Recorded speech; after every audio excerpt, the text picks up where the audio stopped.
이제 오늘 주신 말씀 같이 보겠습니다. 오늘 시편 2편 1절에서 12절까지 말씀입니다. 시편 2편 1절에서 12절까지 말씀입니다.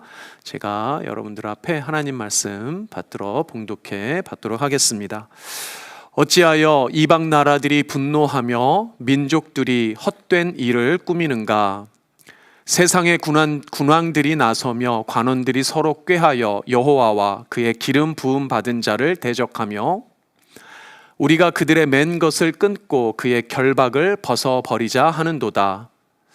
하늘에 계신 이가 웃으시며 주께서 그들을 비웃으시리로다. 그때 분을 바라며 진노하사 그들을 놀라게 하여 이르시기를 내가 나의 왕을 내 거룩한 산 시온에 세웠다 하시리로다. 내가 여호와의 명령을 전하노라. 여호와께서 내게 이르시되 너는 내 아들이라. 오늘 내가 너를 낳았도다. 내게 구하라. 내가 이방 나라를 내 유업으로 주리니 내 소유가 땅끝까지 이르리로다. 내가 철장으로 그들을 깨뜨리며 질그릇같이 부수리라 하시도다. 그런즉 군왕들아 너희는 지혜를 얻으며 세상의 재판관들아 너희는 교훈을 받을지어다. 여호와를 경외함으로 섬기고 떨며 즐거워할지어다. 그의 아들에게 입맞추라. 그렇지 아니하면 진노하심으로 너희가 길에서 망하리니 그의 진노가 급하심이라. 여호와께 피하는 모든 사람은 다 복이 있도다. 아멘. 잠깐 기도하고 우리 말씀 같이 듣도록 하겠습니다. 주여, 오늘 이 모습 이대로 주 앞에 나왔습니다. 나의 이 허물 많은 모습도 주님께서 긍휼히 여겨주시고 이 아침에 받아주시며 주님의 예배의 자리에 아버지 하나님의 말씀으로 주를 만나는 복된 길이 이 시간에 우리에게 임할 수 있도록 주님 도와 주시옵소서. 연약하고 부족한 종이 주 앞에 섰습니다. 아버지 하나님의 말씀 들고 설 때 존귀하신 아버지의 영광만 드러낼 수 있도록 주님께서 함께 하시고 도와 주시옵소서. 성령 이 시간 역사하실 줄 믿고 감사드리며 예수님의 이름으로 기도드립니다. 아멘. 아멘. 네, 오늘 이 토요 새벽 예배 지난번부터 우리 시편 말씀 보았는데요. 시편 두 번째 편 우리 왕이신 아버지의 아들이라는 제목으로 같이 듣도록 하겠습니다. 오늘 토요일은 여느 토요일과는 다른 1년 중에 어떻게 생각하면 가장 특별한 토요일이라고 할 수가 있는데요. 이유는 여러분들 아시는 대로 어제는 우리 성금요일이라고 해서 우리 주님 예수님께서 십자가에 달리신 날을 기념했던 저녁 시간입니다. 그리고 아시는 대로 내일은 이제 해피이스터 부활절이죠. 예수님께서 다시 살아나신 부활절을 기념하는 날입니다. 그렇게 표현하면 어제의 죽음의 시간, 내일의 영원한 생명의 시간, 죽음과 생명 사이에 놓인 오늘 하루는 그런 특별한 시간의 날인 것 같습니다. 우리의 인생이 길다고 하면 길 수도 있는데 사실은 우리 인생길 전체가 그런 시간이라고도 할 수 있습니다. 영원한 죽음과 영원한 생명 사이에 놓인 것이 이 땅의 우리의 인생길입니다. 우리가 이 인생길에 어떤 삶을 선택하는지가 주어진 거죠. 영원한 생명의 삶을 예수 그리스도를 선택할 것인지 영원한 죽음의 삶을 선택할 것인지가 사실 오늘 하루와 같은 이 시간에 우리 인생길에 놓여져 있는 겁니다. 그런 의미에선 오늘 이 토요일 하루를 그 긴장 가운데 보내시면서 우리에게 십자가 죽음으로 그리고 다시 부활하심으로 영원한 생명을 허락하신 예수 그리스도, 그 예수와 함께 동행하는 여러분들 되셨으면 좋겠습니다. 그래서 이 이른 아침 이 새벽 시간에 아버지 하나님의 말씀 찾아오신 여러분들의 예배의 자리가 그 예수와 동행하는 자리, 그 예수의 은혜를 누리는 그런 복된 자리 되기를 주님의 이름으로 축복합니다. 아멘. 우리가 이제 한 달 전에 3월 첫 주 예배를 못 드려서 이제 2월 첫 주에 드렸던 1편과 오늘 2편이 연결 맥락이 없어 보이는데 사실은 맥락상 연결이 되는 시편입니다. 여러분들 오늘 읽었던 시편 1절에서 12절까지인데 같은 주제가 사실 반복되고 있어요. 같은 주제가 뭐냐면 복이라는 주제입니다. 복. 그래서 오늘 12절 마지막 절 12절에 보면 복에 대해서 이렇게 말합니다. 그의 아들에게 입맞추라. 그렇지 아니하면 진노하심으로 너희가 길에서 망하리니 그의 진노가 급하심이라. 여호와께 피하는 모든 사람은 다 복이 있도다. 여호와께 피하는 사람은 다 복이 있도다. 시편 1편의 어조를 따른다면 복 있는 사람은 여호와께 피하는 사람입니다. 그리고 1편에서 여러분들 기억하시는 대로 선한 의인의 길에 들어선 자, 또 악인의 길, 죄인의 길에 대해서 이야기하는데, 망하는 길에 들어서는 사람, 악인의 길, 죄인의 길 들어서는 사람은 하나님께 피하는 자가 아니고 인간의 방법, 자기의 길에 의존하는 사람을 뜻하는 거죠. 사랑하는 여러분, 오늘 이 아침 어떤 상황, 어떤 문제 가운데도 여호와 하나님, 우리의 참 아버지 되시는 여호와 하나님의 길, 그 하나님의 길에 피하는 여러분들 은혜가 있기를 주님의 이름으로 축복합니다. 그래서 오늘 이 시간도 그 여호와의 그늘에 피하러 이 자리에 오신 줄 믿습니다. 그런 은혜가 있었으면 좋겠습니다. 자, 그런데 앞에 문맥을 보니까 여호와께 피하는 자를 뭐라고 표현을 하냐면 12절 시작이 그의 아들에게 입맞추는 자다, 이렇게 표현을 합니다. 그의 아들에게 입맞추는 사람, 그의 아들이라는 표현이 나오는데요, 시편 2편은 여러분들 시편을 보면 시편마다 좀 독특한 특징들이 있어서 분류를 해놨거든요, 학자들이. 시편 2편은 왕에 대한 시편이라 그래서 제왕시라는 표현을 씁니다. 그래서 왕을 위한 시편인데, 곧 왕은 누구를 말하냐면 하나님을 말하는 거죠. 사실은 이제 그 시대 상황에서 이 시편 2편에서 그리는 왕은 당시의 다윗 왕을 그리고 있기는 합니다. 그럼에도 불구하고 이 시편 2편을 이스라엘 백성들이 노래하고 찬양할 때는 자기들이 왕으로, 참된 왕으로 섬기는 하나님, 여호와 하나님을 왕으로 노래하고 찬양하는 시편이라고 할 수 있습니다.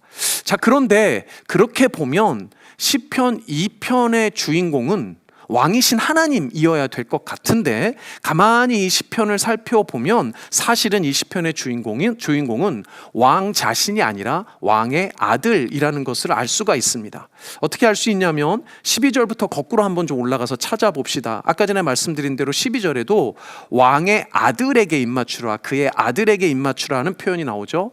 입맞추다는 표현은 뭐 직접 입을 맞춘다라는 이런 표현이 아니고 앞에 엎드려 복종하다라는 의미예요. 그러니까 우리가 사실은 왕 앞에 엎드려 복종하며 경배하고 예배하는 모습을 의미를 합니다. 근데 앞에 가면 8절에는 보니까 이스라엘뿐만 아니라 모든 열방들을 포함한 땅끝까지 그 소유를 가지고 있는 자라는 표현을 씁니다. 그리고 7절에서는 하나님의 아들이라고 말하고 6절에서는 왕 위를 이을 왕으로 묘사가 됩니다. 그리고 가장 먼저 등장하는 표현은 2절에서 기름 부음 받은 자예요. 기름 부음 받은 자.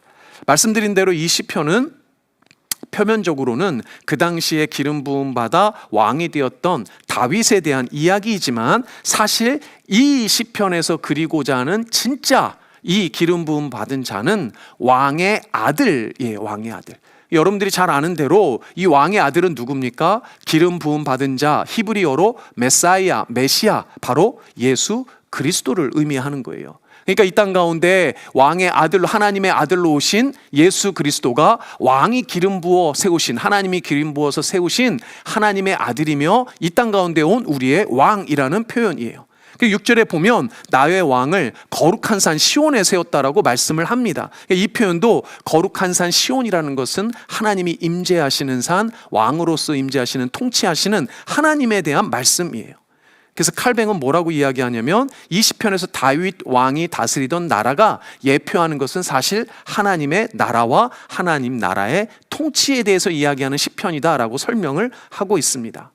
근데 이스라엘 사람들은요, 다윗이 다스리고 있던 다윗 왕의 나라를 어떻게 이해했냐면 영원히 꺼지지 않는 나라로 이해했어요. 하나님 나라는 영원히 꺼지지 않는 나라, 영원히 멸망하지 않고 사라지지 않는 영원한 나라라는 그 이해가 이스라엘 백성들에게 있었다는 겁니다. 그래서 예수님을 통해 통치되는 이 하나님의 나라는 세상이 아무리 난리법석이고 아무리 도전을 해도 결코 망하지 않아요. 근데 이 메시지가 사실 우리에게 주는 큰 의미들이 있습니다. 여러분들 잘 아는 대로 지금 이 시기는, 이 시대, 우리가 사는 이 시대의 많은 소금 문명의 사회는 가장 심각하게 도전하는 곳이 어디냐면 교회죠. 기독교가 그렇습니다. 모든 나라 사람들이, 특별히 가장 발달했다고 하는 선진국들에서는 많은 교회들이 핍박받고 오히려 교회가 지금 세상이 흔드는 곳이 되었어요. 그래서 언뜻 보기에는 그런 나라들마다 세상 나라의 왕이 더 커 보입니다. 온통 세상 나라의 왕들이 어떤 일을 행하고 있는지가 우리 눈앞에 보이잖아요. 그 나라의 왕들이 힘이 세 보이잖아요. 그러나 하나님 나라는 영원하다는 거예요. 지금 이 순간도 참된 왕이신 하나님 나라의 통치가 지속되고 있다는 겁니다.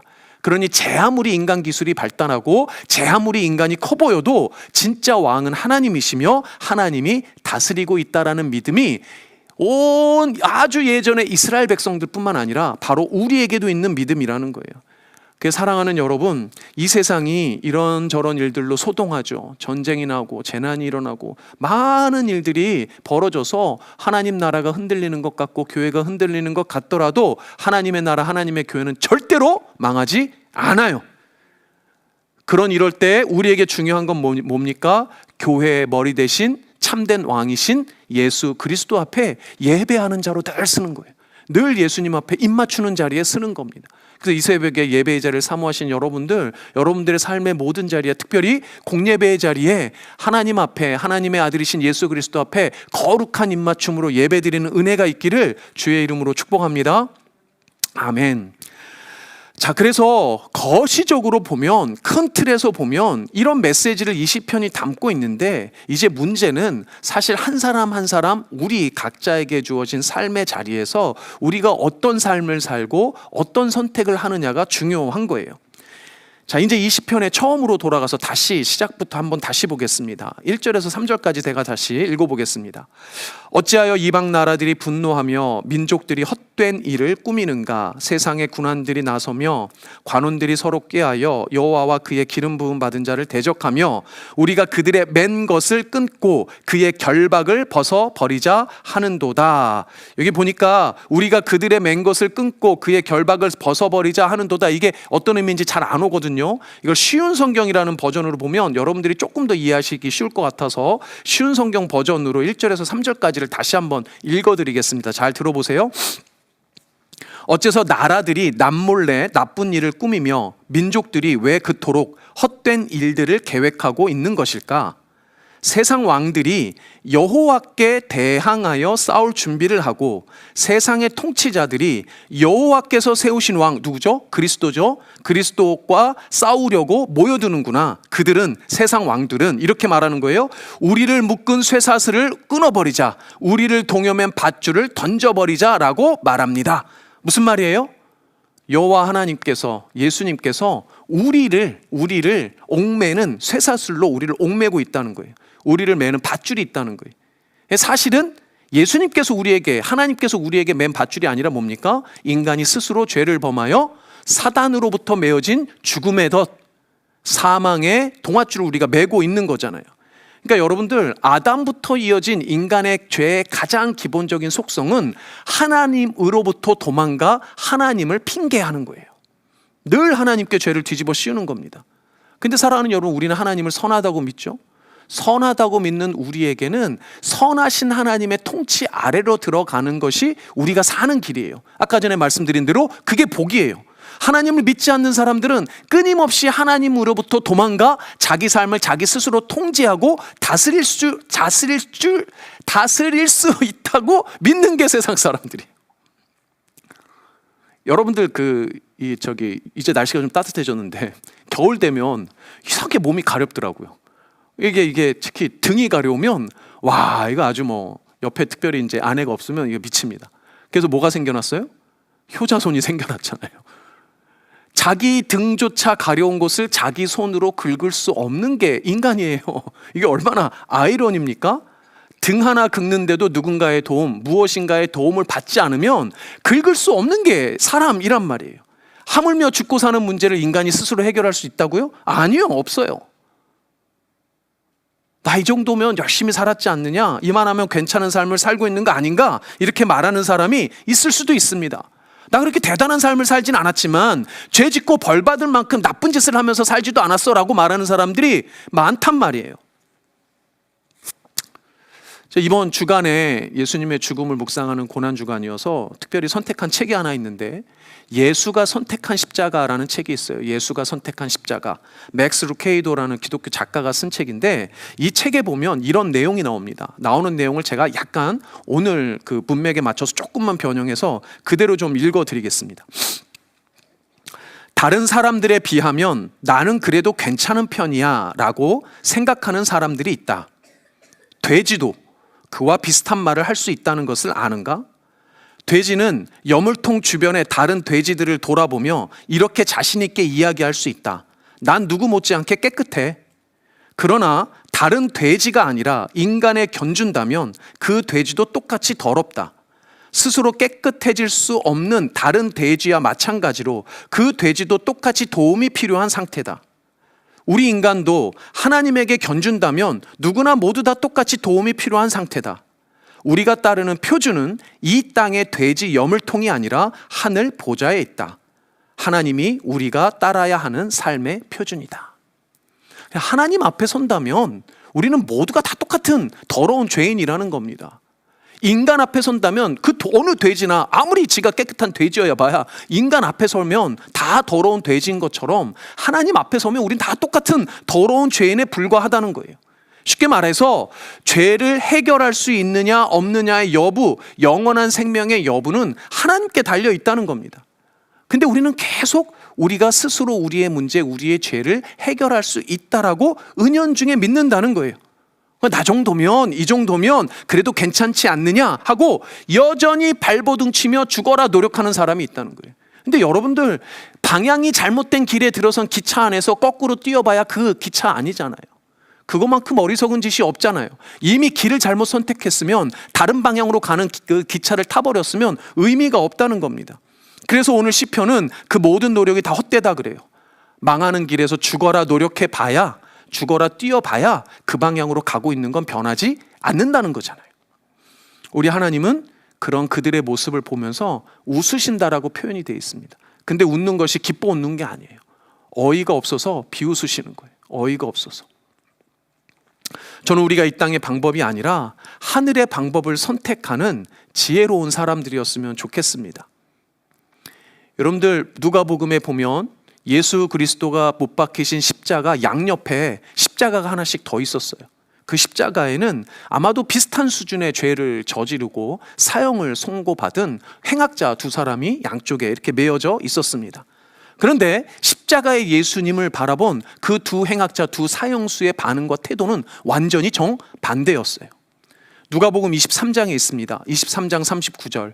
달린 행악자 중 하나는 비방하여 이르되 네가 그리스도가 아니냐, 너와 우리를 구원하라 하되, 하나는 그 사람을 꾸짖어 이르되 내가 동일한 정죄를 받고서도 하나님을 두려워하지 아니하느냐, 우리는 우리가 행한 일에 상당한 보응을 받는 것이니 이에 당연하거니와 이 사람이 행한 것은 옳지 않은 것이 없느니라 하고, 한 사형수는 예수님을 비난해요. 스스로 구원도 못하는 가짜 그리스도라고 조롱합니다. 예수님이 누구인지 몰라보는 거예요. 그리고 스스로 망하는 길을 선택하고 말았습니다. 그런데 다른 한 사형수는 그 망하는 사람을 나무라면서 오히려 예수님을 변호해요. 여러분들 아세요? 예수님의 12제자조차도 빌라도의 법정 앞에서 아무도 예수님을 변호한 사람이 없습니다. 성경에 등장하는 유일한 예수님의 변호자는 바로 이 행악자 한 사람이었어요. 그리고 그 예수님이 아무런 잘못이 없다라는 것을 알아봤습니다.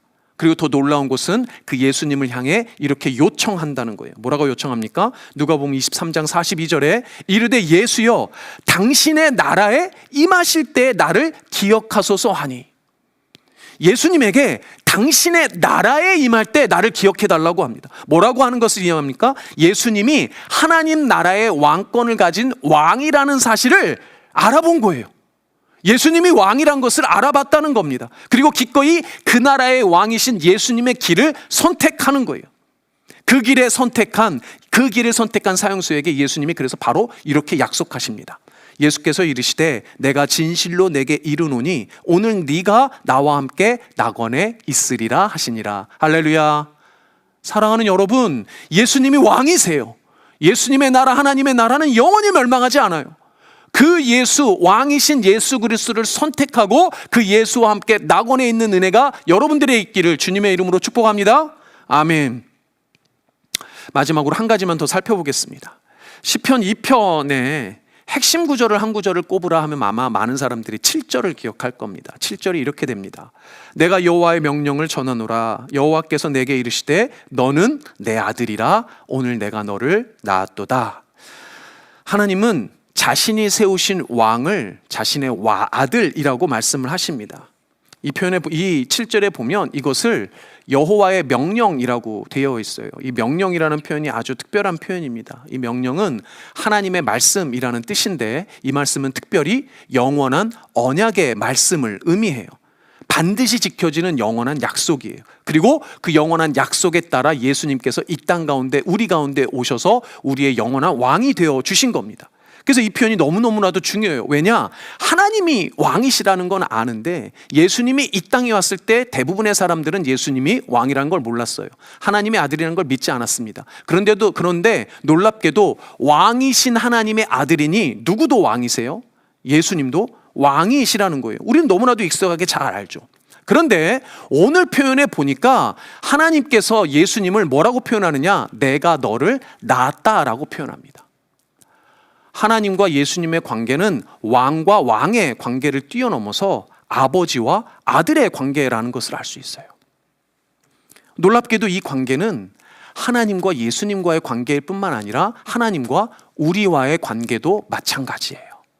하나님이 자신의 친아들 예수님을 대신하여 우리를 하나님의 양아들, 양딸, 양자로 삼아주셨기 때문입니다. 그래서 로마서 8장에 이렇게 말씀합니다. 무릇 하나님의 영으로 인도함을 받는 사람은 곧 하나님의 아들이라. 너희는 다시 무서워하는 종의 영을 받지 아니하고 양자의 영을 받았으므로 우리가 아빠, 아버지라고 부르짖느니라. 할렐루야. 하나님의 아들이신 예수, 하나님의 아들이신 예수님이 왕이라는 사실은 우리도 곧 왕이라는 거예요. 우리도 왕권을 행사하는 왕이라는 겁니다. 그런데 우리가 믿는 하나님이 우리의 왕이라는 것도 사실 대단하지만 그 왕이신 하나님이 우리의 아버지라는 사실이 오늘 우리에게 더 중요하다는 거예요. 왜 그럽니까? 여러분들, 인간이 왕이 된다는 것은 인간이 얻을 수 있는 가장 높은 지위, 그리고 그 지위, 그 자리에 해당하는 큰 힘을 가지고 다른 사람들을 다스릴 수 있기 때문에 대단하죠. 이 왕이 가지고 있는 대단함입니다. 그런데요, 여러분들, 아버지라는 사실은 자기 자녀를 위해서 기꺼이 자기의 모든 것을 희생할 수 있다라는 의미에서 대단해요. 무슨 말인지 이해되신가요? 하나님이 우리의 왕이라는 사실에서 우리는 하나님이 왕으로서 다스리는 그 힘으로 우리를 다스리고 우리를 통치하고 심지어는 우리를 억압하거나 우리를 옥죄할 수 있는 그런 존재라는 의미에서 대단하다는 것보다 더 대단한 건 그 하나님이 우리의 아버지라는 겁니다. 왕으로서의 권세와 그 힘을 다 내려놓고 오히려 그 친아들을 희생시키기까지 우리를 살리시는 게 아버지 하나님이세요. 우리가 믿는 하나님은 바로 그 희생적인 아버지라는 것이 우리에게 주는 이 시편 2편의 더 큰 위로이며 힘입니다.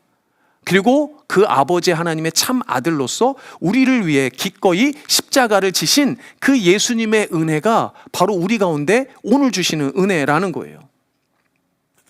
사랑하는 여러분, 이제 오늘이 지나면 우리는 부활절을 맞이하게 됩니다. 왕이신 하나님의 아들 예수 그리스도의 부활을 기념하는 날이죠. 그런데 오늘은 적어도 그 부활의 기쁨과 영광을 누리기 이전에 자기 아들을 대신 희생하신 아버지 하나님을 기억했으면 좋겠습니다. 제가 몇 가지를 좀 읽어드리겠습니다. 자기 아들이 납덩이와 뼈조각이 박힌 채찍으로 찢겨 나가는 것을 지켜보고 계셨던 아버지 하나님. 자기 아들이 무거운 십자가 아래 짓이겨지며 사람들의 조롱과 야유 속에 걸어가는 것을 지켜보고 계셨던 아버지 하나님. 자기 아들이 군사들의 비아냥 속에 더러운 침을 맞는 굴욕 가운데도 침묵으로 묵묵히 지켜보고 있던 아버지 하나님. 자기 아들이 두꺼운 쇠못에 손목과 발목이 박히고 면류관의 딱딱한 가시로 머리살이 찍히는 것을 지켜보고 있던 아버지 하나님. 자기 아들이 왜 나를 이 지경까지 몰아세우냐며 왜 끝내 버리시냐며 외치는 그 절규를 듣고만 있으셔야 했던 그 아버지 하나님, 그 모든 아버지 하나님의 침묵과 인내는 오늘 바로 당신을 사랑하기 때문입니다. 그래서 기꺼이 자기 아들 예수의 그 모든 희생을 다 참아내셨고 다 인내하셨다는 거예요. 그렇게 희생하신 아버지, 그 아버지의 사랑의 깊이와 그 은혜의 풍성함으로 오늘 여러분들 하루가 충만했으면 좋겠습니다. 그런 여러분들 되시길, 아버지의 아들됨을, 딸됨을 감사하는 오늘 하루가 되시기를 주님의 이름으로 축복합니다. 아멘. 기도 제목 드리겠습니다. 같이 읽고 제가 기도하고 주기도문 후에 함께 기도하겠습니다. 나의 참된 아버지이신 하나님이 나를 사랑하시기에 친아들 예수님의 십자가 희생을 허락하신 줄 믿사오니 그 아버지 하나님의 사랑과 예수님의 은혜를 충만히 누리게 하옵소서. 우리 교회와 가족들 그리고 이웃 가운데 몸과 마음의 질병으로 고통받는 사람들을 기억하시고 주의 거룩하신 능력으로 치유받으며 주의 품으로 돌아오게 하옵소서. 세 번째, 블루진 공동체가 섬기는 마하나임 러브 더 월드 영라이프 러브 미션 한일수 선교사님 위해서 기도합니다. 우리의 섬김이 더욱 큰 열매가 되어 하나님께 영광을 돌리게 하옵소서. 우리 세 가지 기도 제목과 여러분들 가지고 오신 기도 제목 함께 나누며 기도하겠습니다. 제가 잠깐 기도하고 우리 주기도문으로 예배 마치겠습니다. 기도하겠습니다. 아버지 감사합니다. 우리의 상황이 어떠하든지 나를 위해 모든 것을 아끼지 않으시고 특별히 친아들 예수 십자가에 못 박으시며 죽이시기까지 사랑하여 주신 하나님, 그 하나님 앞에 또 나의 왕이신 예수 앞에 입맞추며 예배하는 내가 되기를 소망합니다. 그 하나님의 놀라우신 은혜와 사랑을 기억하며 그 사랑 가운데 하나님 정말 충만히 잠기는 오늘 하루 될 수 있도록 주님께서 역사하여 주시옵소서. 감사드리며 예수님의 이름으로 기도드립니다. 주기도문 하겠습니다. 하늘에 계신 우리 아버지여, 이름이 거룩히 여김을 받으시오며 나라가 임하옵시며 뜻이 하늘에서 이루어진 것 같이 땅에서도 이루어지이다. 오늘날 우리에게 일용할 양식을 주옵시고 우리가 우리에게 죄 지은 자를 사하여 준 것 같이 우리 죄를 사하여 주옵시고 우리를 시험에 들게 하지 마옵시며 다만 악에서 구하옵소서. 대개 나라와 권세와 영광이 아버지께 영원히 있사옵나이다. 아멘.